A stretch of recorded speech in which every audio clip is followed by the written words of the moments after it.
Good morning, everybody. Now, this is something that I didn't want to talk about, but I saw the full video, and it definitely impacted me in a way. I mean, if you've seen the full video, I hope you're doing well. Now, I'm not going to show the full video because I do believe it's not allowed here on YouTube, but I am going to narrate so you can kind of see what happened here. So Iryna enters the train, sits down in front of the suspect, minding her own business. She's looking at her phone, just waiting to get home. He sits there, presumably doing nothing, minding his own business as well when something changes in him. He stands up, opens up a pocket knife, and then stabs her in the neck 3 times. She shooken, completely shooken, and presumably in shock from the loss of blood that has already left her body within seconds. She grabs at her neck area, very confused, and then looks up at the man like, why did you just do that? What is happening? She then looks down, notices that she's covered in blood, and at that moment in time, she puts her hands on her face, almost as if she knew that she was going to leave this earth. She then starts to lose consciousness from the massive amount of blood loss here, where ultimately she slumps over, falls down to the ground, and passes away. Now, after I heard about this tragic and gruesome incident, I knew that the mainstream media wasn't going to talk about it until they were forced to talk about. They don't want to talk about, well, black on black crime or black on white crime. They only want to talk about white on black crime, which isn't even a major issue in this country. It's mostly black on black crime. That's what the issue is. And they don't want people like me talking about it because it shows forth that the narrative that they're trying to run is false. Now, what do they not want us to talk about? Well, have you ever heard of 1350? That 13% of our population commit 50% of the violent crimes among our population?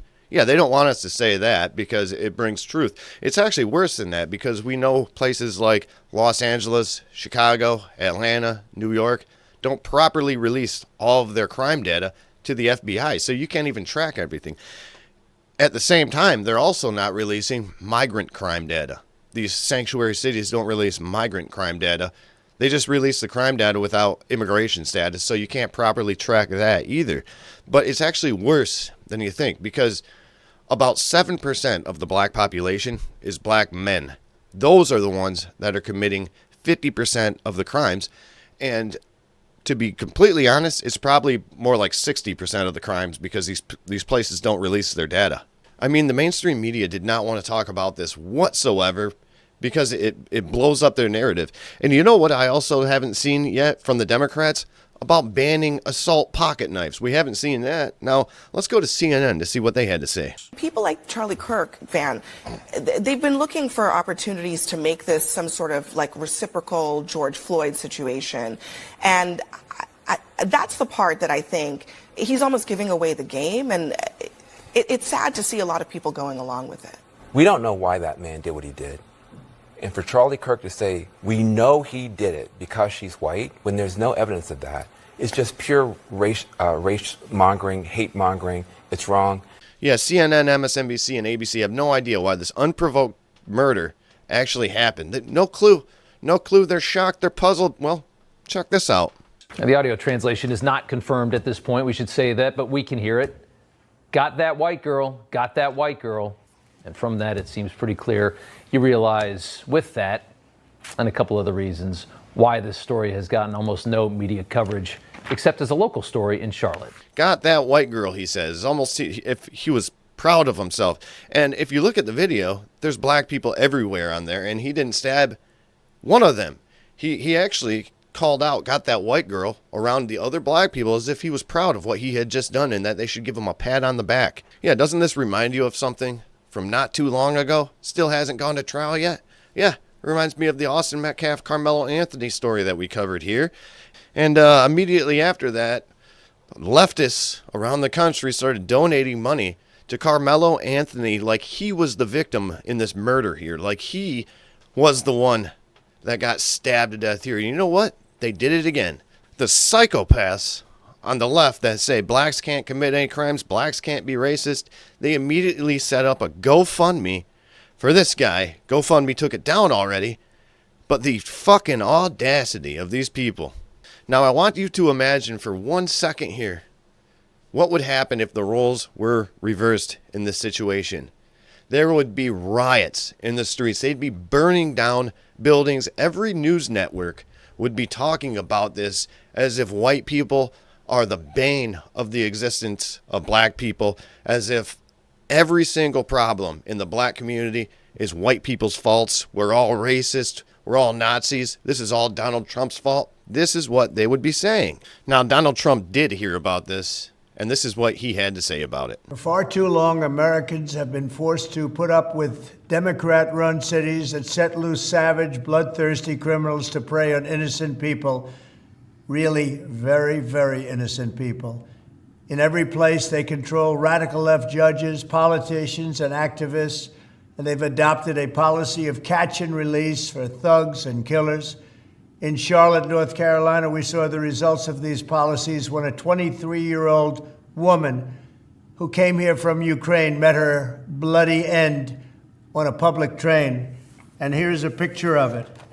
This is the picture of it. And this is a picture of the woman, a beautiful young girl that never had problems in life, with a magnificent future in this country. And now she's dead. She was slaughtered by a deranged monster who was roaming free after 14 prior arrests. We cannot allow a depraved criminal element of violent repeat offenders to continue spreading destruction and death throughout our country. We have to respond with force and strength. We have to be vicious just like they are. It's the only thing they understand. Yeah, he's 100% right. It's leftists and their soft on crime policies. They don't care about crime. They actually like to cover it up. Like, look at Chicago and Los Angeles.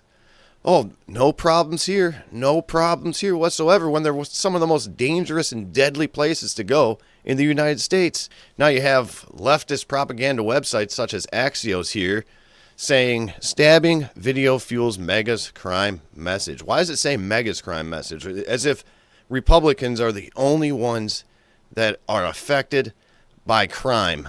Yeah, and then you have the New York Times. North Carolina ignites a firestorm on the right. Security footage capturing the unprovoked stabbing in Charlotte became an accelerant for conservative arguments about the perceived failings of Democratic policies. I love it that they use the word perceived, as if Democratic policies aren't failing everybody. This guy had 14 chances to get his life in order, and he was able to just be walking around. The guy was a threat to society. Now, what is the modern left just outstanding at doing? Well, besides committing crimes, protesting, openly hating people, being racist, defunding the police, voting for complete trash politicians, well, fear-mongering. Now, in that same article under the New York Times, they stated, in North Carolina, as in other southern states, newspapers in the Jim Crow era often egregiously exaggerated stories about black criminality. Among other things, such stories served as a precursor to a white supremacist uprising in Wilmington, North Carolina in 1898, in which at least 60 black men were killed. So, in other words, if a black man commits a crime, murders somebody, especially if they're white, do not talk about it, because white supremacy might just rise from the ashes. These leftist news networks are what's wrong with this country. They're extremely divisive, and they have people wired into thinking crime is okay. They have people wired into thinking all white people are inherently evil, and they have people wired into thinking all black people are victims. And when you have websites such as CNN that are constantly posting articles like this, like, there's nothing more frightening in America today than an angry white man. It's no wonder people hate white people. Nothing more frightening in America than an angry white man. Not even a black man that had 14 prior convictions that just stabbed somebody. You also have the Kyiv Independent over there in Ukraine. Right-wing figures across the U.S. and Europe are now exploiting Ukrainian refugees. Tragic stories not to promote wartime aid for Ukraine, but to stoke fear and push racist, xenophobic policies at home. Apparently talking about a Ukrainian woman that just got stabbed to death in one of our cities here in the United States, it is exploiting her. We're all exploiting her tragic stories because we're sick and tired of leftist policies and crime, and somehow that's racist and xenophobic. Make that make sense. Now, here's a story that you've probably never heard of. It's from 2022 from the New York Post. LAPD identifies suspect in stabbing of UCLA grad student Iryna Kupfer. And look at that. An activist leftist. Please delete this and post without his photo. We don't want racist comments. And a little bit about that, because I'm sure you've never heard of this. This actually happened in Los Angeles in 2022. A man with an extensive criminal record that hated women, apparently, has just been convicted of murder charges, and he's been sentenced to life in prison after he went into a place where this Iryna Kupfer was working, just decided to stab her to death. They did not know each other. This man literally admitted to looking for women who were alone and vulnerable because he wanted to take someone's life. Now, I'm not trying to fearmonger or anything like that. I'm just trying to bring attention to an issue that we have in this country, which is left-wing media and left-wing politicians. They're terrible. They're destroying this country. And their soft-on-crime policies are literally getting people killed. Now, this was a tragic, horrific crime. And we're going to pray for Iryna and her family and the safety of everybody around that area. I hope it doesn't get hairy over there. I hope everyone stays calm, collected, and waits for justice to be served to this monster of a human being. Now, if you're in big cities, just be aware of your surroundings. Maybe stay off your phones when you're out in public. Be aware of who's around you, because it could save your life. Now, I hope I didn't depress you at all during this episode. It's a little different from what I normally cover, but I felt like more attention needs to be given to this issue and the issues around talking about crime and politics and how the left doesn't want us to do so, but I don't care. I'll talk about it. It doesn't bother me that people call me racist, call me names. It's not racist to point out facts. I'll just leave it with that. Now, if you're not subscribed, I wouldn't mind your subscription. I wouldn't mind the support. If you haven't commented left, leave a comment down below. Leave a comment for the rest of the day. Please be safe out there. Remember, get outside, hydrate, change your socks. I'll talk to you later. All right, bye.